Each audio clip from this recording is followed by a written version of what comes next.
All right, so some of the agents that will watch this episode will get a little bit, I think, frustrated or upset with today's message that I'm going to get through.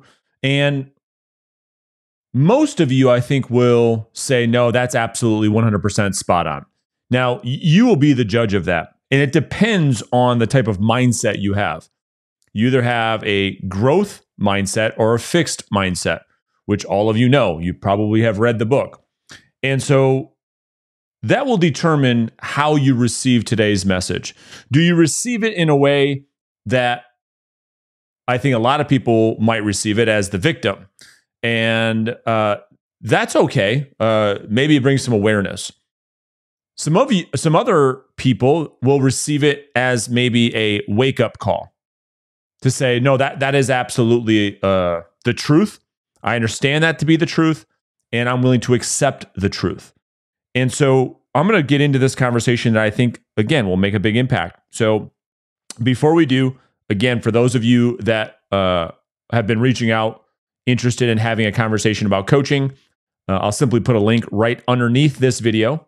I'll also pin a comment underneath this video. Feel free to schedule a day and time that works for you. We can have a simple conversation, talk about whether or not it makes sense to have a coaching relationship at this time or not. And so let's get into it.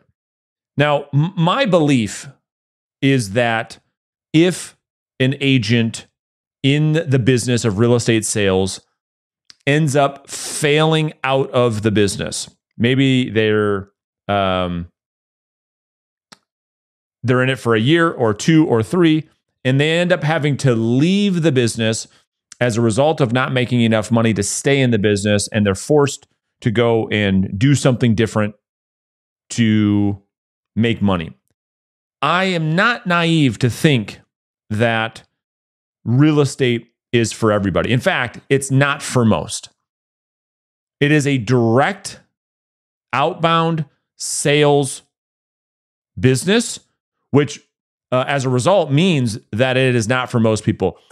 It takes a very, very, very, very special person to really succeed in this business at a very high level because of what it takes. And my point in saying that is that I believe that if you are going to succeed in this business, which I think most of you getting into this business want to do, it will be because it's simply a decision that you get to make. In other words, my belief is that you have all the power to succeed at whatever level you want inside of this business. And so as a result of that, I believe that also failure is also a choice, and it's also a decision that you get to make every single day. And I hope to show that to you in today's episode. So I'll share my screen first so that you can really understand a few key concepts that I'll refer to throughout today's episode that will be important for you to understand. So when you look at this grid that I've outlined on screen right now, I'll kind of walk you through this really quickly.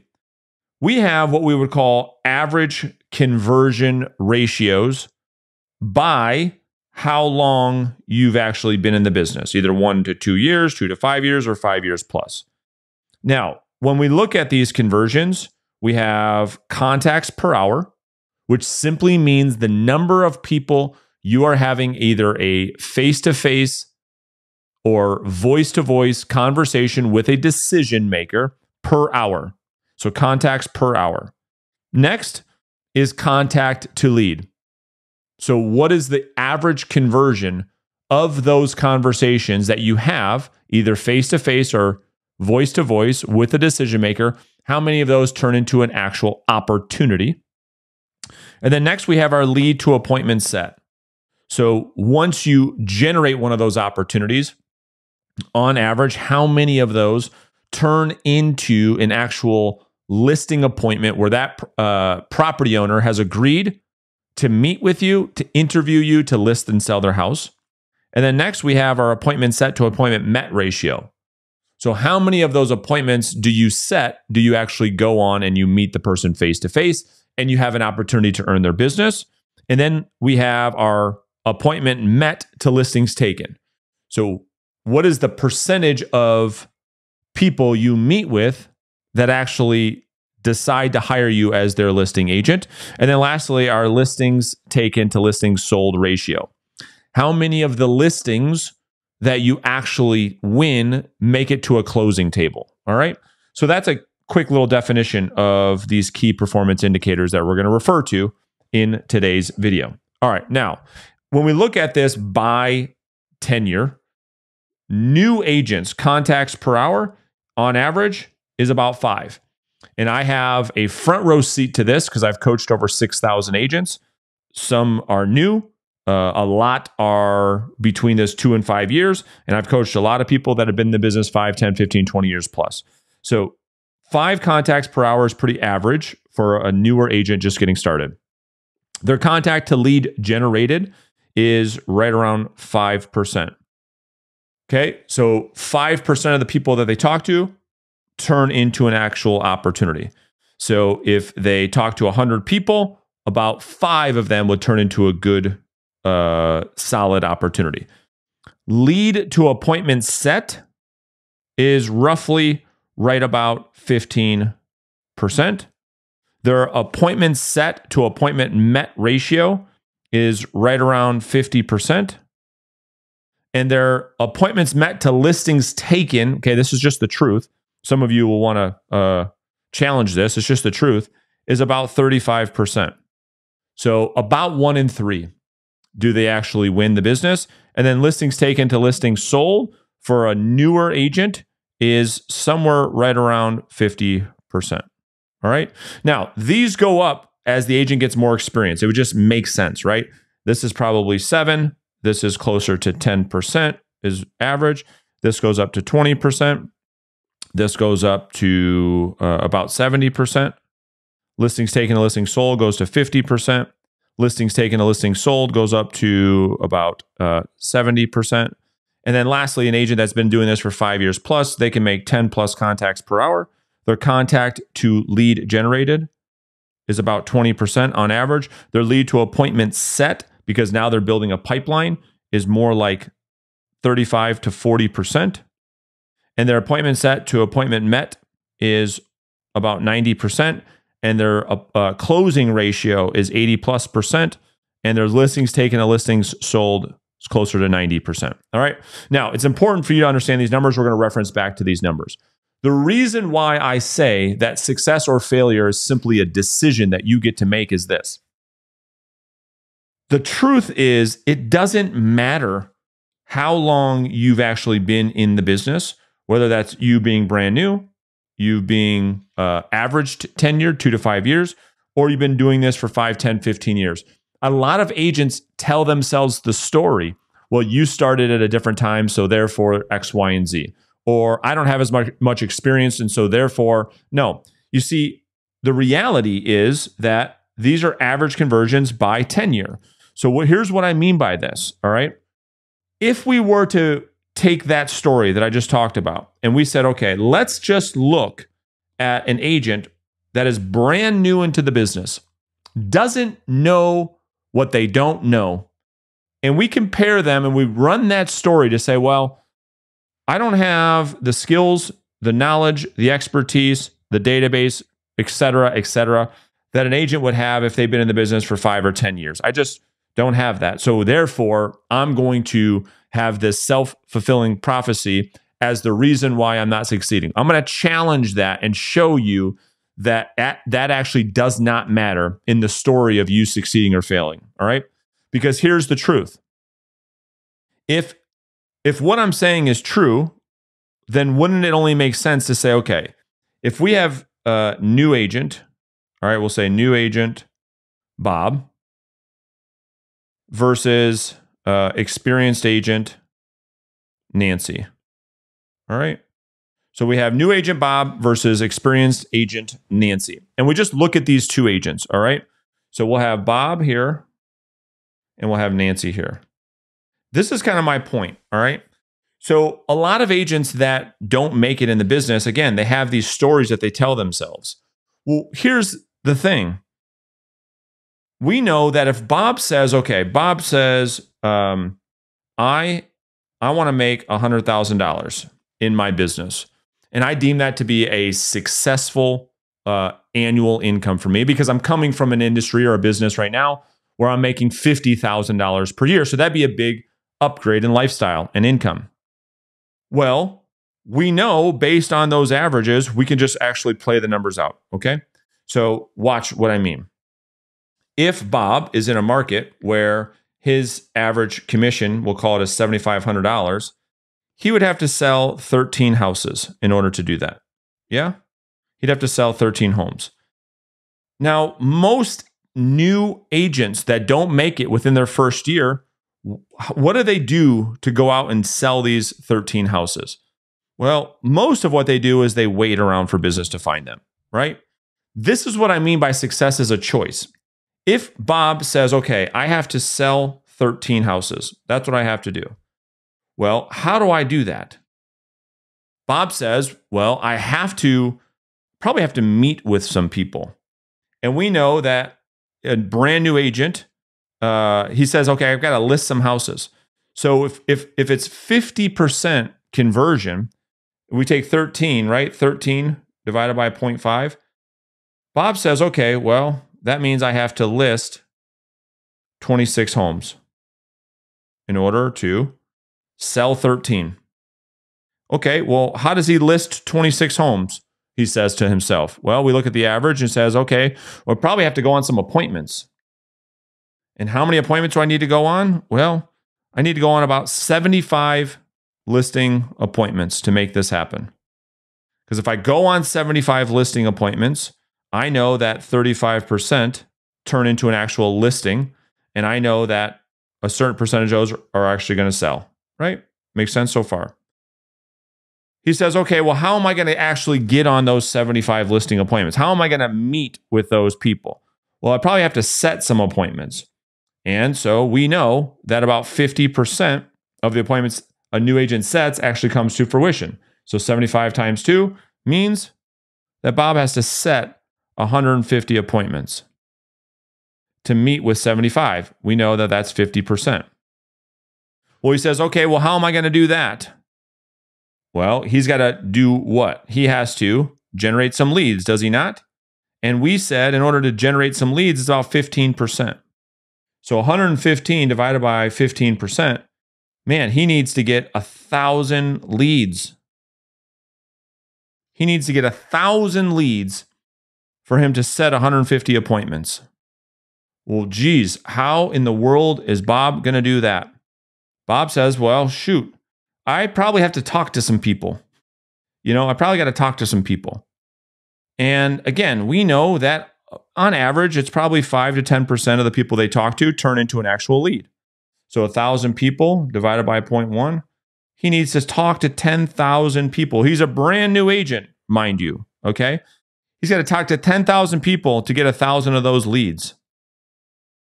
And so you say, well, geez, that seems like a lot of people. Well, Bob says, okay, I'm going to be working full-time, 250 days per year. And so if I break that down, well, he says, okay, I got to talk to 40 people per day. I got to talk to 40 people per day in order to, in my first year, in order to make my 100K. This is why I say what I say when I talk about success or failure being a choice. Bob now has a decision. He doesn't have to worry about anything because there's a road that's been laid out ahead of him. And his decision is whether or not he's going to speak with 40 people today and the 249 other days that he's going to work full time. He gets to make that decision on a daily basis. It's a yes or no. Did you talk to 40 people or did you not? And most of the time, if we're being very honest, whether you're new in the business or not, we're not talking to nearly enough of our ideal prospects. And so therefore, we don't generate enough leads. And therefore, we don't set enough appointments. And therefore, we don't go on enough appointments. And as a result of not going on enough appointments, we don't get enough listings. And as a result of not getting enough listings, we don't get enough sales. Yeah, that's the truth. And we look at Nancy, if Nancy is, we'll call it 10 times as skilled as Bob, right? Let's say Bob decides that he's going to do this every day. He has 40 conversations every day. He does exactly what he's supposed to do. That's about what his numbers would look like. And he ends up making 100 grand at the end of the year. And he is what we would call a success. He becomes in the top 20% of agents. Nancy, more experience under her belt. She's been doing this a lot longer. Here's the point. If Nancy, this is like most agents, because I ask the question all the time. This is the part you got to really pay attention to. Nancy, all right, she's been doing this a long time. We're actually going to go the opposite way. Like most agents, Nancy talks to about 5 people a day. That's about average. That's what I see. All right. That's what I see most agents that I talk to, and I say, hey, how many good, solid real estate conversations are you having per day? And most agents, 5, I'm giving you even a lot of credit because most of the time it's somewhere between 0 and 0. But I'll give Nancy the benefit of the doubt and say that it's 5. So 5 times 250 days, that equal 1,250 conversations for the year. Now, and so when we look at Nancy and she talks to her 5 people a day, which is about 1,250 people per year, let's just use the average conversions, right? We know that the average, okay, if you average it all out between an agent that's been doing this for a year, 3 years, 5 years, 10 years, 20 years, so on and so forth, we see, again, about 10% of the people that they talk to turn into an actual lead. So in Nancy's case, this would be about 125 leads that she would generate for the year, right? That's 10%. The next thing that would happen is we know that on average of the leads you generate through follow-up, that you would set that 20% of those would actually turn into an appointment set. That's what we know. So of 125 times 0.2, 25 appointments set. Okay, that would be 20% of the leads in her pipeline. We also know that about half of those appointments, if you just average all the numbers out, half of those actually come to fruition. So she'd have about 12 appointments met. This is for the year. We also know that if we look at the average, agents are converting at about 50%. So she'd have 6 listings taken. This is for the year. And then we know, just again, based on average tenure, about 70% of those would actually sell. And lo and behold, here are the 4 units that Nancy would sell, which, by the way, isn't this the average in the country right now? And yes, it is. And this is, so essentially what we're saying is the number of people you talk to daily typically ends up being the number of homes you sell annually. And so when I say that success is simply a decision, that decision, what I'm referring to is your choice every morning to go out there and proactively generate conversations with people that want to buy and sell homes. You get to make that decision. Now, you can make up all the stories in your mind that you want on why you can't do this and why you can't do that. And you can make up all of those. Here's the truth. Don't get mad. The market doesn't care. The market doesn't care about the story that you've told yourself on why you can't. And as a result, your income is going to reflect that story that you've bought into. And so you have to make that decision to say, okay, I'm going to wake up every day and I'm going to go out there and proactively generate conversations because I know I have to be in control of my future. I cannot sit around and wait for people to contact me, and it's too risky. And we know the number of conversations you're having with people daily results in the number of homes you sell annually. So if you're being honest and you're watching this video, you're listening to it on the podcast, how many people are you talking to on a daily basis?